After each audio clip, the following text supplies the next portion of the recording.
How are you? Today, I'm going to talk to you what you can add to your rice to completely change its metabolic impact on your body. I'll tell you about ingredients that with just a spoonful can give you very interesting results for your health. You're going to love this video. Stay until the end. You won't want to miss it. Before we start, tell me, do you eat rice daily? A lot of people eat rice every day. Music. And what type of rice do you eat? This tip works for any kind of rice, whether it's brown rice, white, music, parboiled, whatever rice you eat on a daily basis. But I want to know which one is the most popular in your house. What's the family's go-to rice?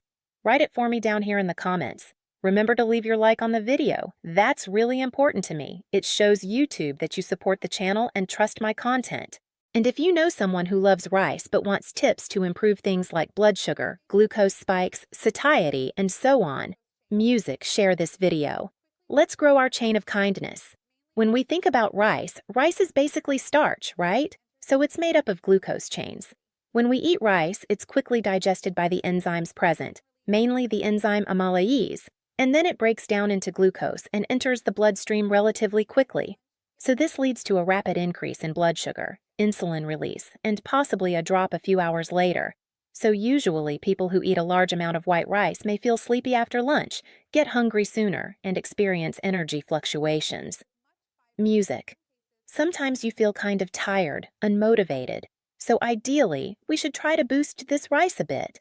And these tips I'm going to share with you here will make even white rice or parboiled rice have as much fiber in some cases as brown rice itself. So there are people who say, "Oh, I really wanted to eat brown rice because of the fiber, but I can't because of the taste." So these tips here can really help you with that. I'm going to tell you about 4 different foods here to help you. And I'll definitely start with psyllium, which is the most powerful for glucose. I put it first here both because of its effectiveness and its acceptability. Because psyllium is a pure soluble fiber and it doesn't taste like anything. It's completely white, yellowish, almost transparent. So when you mix it into rice, you can't even tell there's psyllium in it. So if the goal is to reduce the glycemic spike, psyllium is probably the strongest on our list here. As I told you, psyllium is highly viscous. When it comes into contact with water, it forms a thick gel. And this gel slows gastric emptying, decreases the contact of starch with digestive enzymes, and reduces the rate of glucose absorption. So, clinical studies have already found that adding psyllium to a meal can significantly reduce blood sugar levels after lunch or dinner. So this helps not only with blood sugar control, but also with the weight loss process. If you want to control your weight, lowering insulin spikes helps you.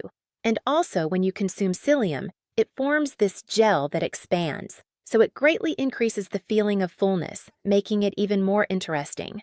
Since it also contains these fibers, it can help excrete cholesterol in the stool, so it's good for cardiovascular health. And as a bonus, it improves intestinal transit. So it's wonderful. The issue with psyllium is that you need very little of it. Of all the ones I'm going to talk to you about, this is the one you'll use in the smallest amount. Music. I'm giving general guidelines here. The amount can always vary from person to person. If you have any questions, consult your nutritionist or your doctor in your city. But usually, a teaspoon of psyllium mixed into your rice will already have a big effect on the glycemic response. And a teaspoon is very little, right? So, it also goes a long way. Usually, when I use psyllium in my rice, I serve the amount of rice I want on my plate, sprinkle a teaspoon of psyllium on top, and give it a quick mix. It blends in really fast, so it's a great addition. Another thing you can add, another ingredient, is chia. And chia is also extremely interesting. And just like psyllium, it has no flavor but does have a visual aspect. So if you're someone who sometimes has a harder time with this, or might get a bit put off by it, for someone who is more sensitive, chia stands out more than psyllium. But chia has other benefits too, because while psyllium is pure fiber, chia has fiber. And it also contains these interesting fibers that form this mucilage, which provides early satiety and helps prevent spikes and drops in glucose. It also contains a very interesting fat, which is a precursor to omega-3.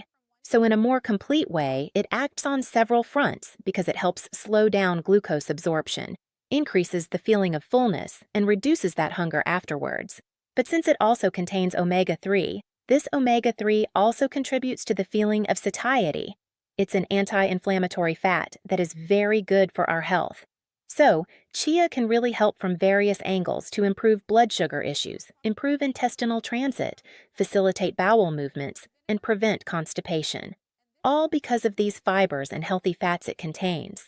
When we think about the amount of chia to add, usually when you're going to include it in your plate of rice that you've decided to eat, it's important to consider a balanced portion.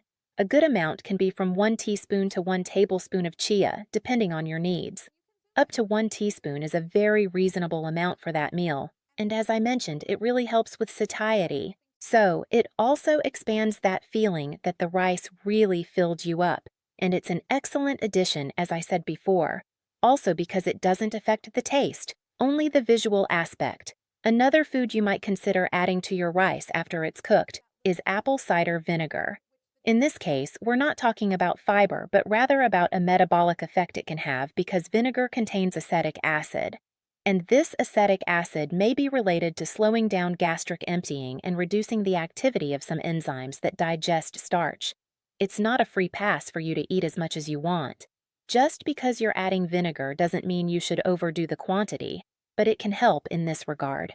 And it can also help improve insulin sensitivity. So, when you consume vinegar together with rice, it can help reduce the glycemic spike, and the insulin response is more controlled, also helping to prevent those episodes of hunger afterwards, like I mentioned to you before. So, this mechanism is chemical, not physical like fiber, but that doesn't mean it doesn't work. In fact, it works in a very interesting way, and it gives a really interesting flavor too. If you like Japanese food, you must be used to that little taste of rice with vinegar, which the Japanese eat a lot. They consume more rice vinegar.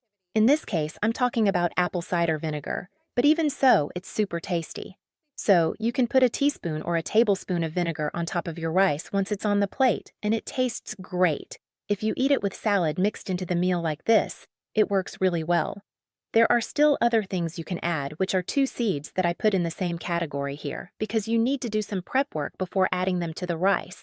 It's not that you have to, but it helps with the absorption of their nutrients, which are flaxseed and pumpkin seeds.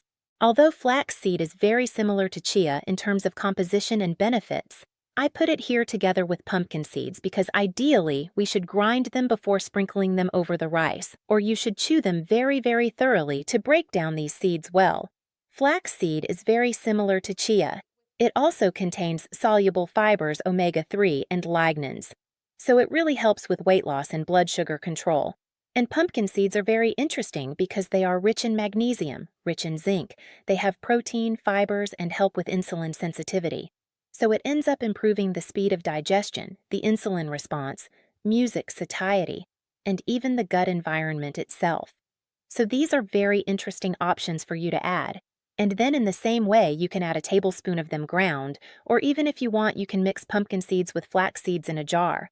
Mix them in equal amounts. Then take a spoonful of this mixture, grind it, and sprinkle it over the rice on your plate. It's also a great option for you to add to your daily routine. I have to tell you, I've already touched on this before, but I need to remind you that adding a spoonful of psyllium, chia, vinegar, flaxseed, or pumpkin seeds is not a free pass for you to start eating more rice. That's not the idea of this video. The idea isn't to say, oh, that's it. Now that I've added something to the rice, I don't need to worry anymore. There's no point in ignoring the quantity, because if you fill your plate with 4 huge scoops of rice and add a tablespoon of psyllium or chia, it's not going to have that much of an impact. So I said 4 huge scoops exaggerating, but remember that ideally you should control and balance this. The base of our plate ideally should always be vegetables and greens. And we should also add a healthy protein, legumes, music, and if we include things like beans, peas, chickpeas, and so on, and then a bit of carbohydrate as well in the form of rice. The idea is not for it to be rice with other things. This is an important point for us to remember. So, tell me here, which of these options would you add to your rice? Or if you already add them and are happy to know that it's a great choice, let me know in the comments. I'd love to see your comment. Remember to like the video, that really helps me out, and share it with anyone who would enjoy it or needs it. Let's expand this chain of kindness. That's what I want here with the channel. See you next time. Bye.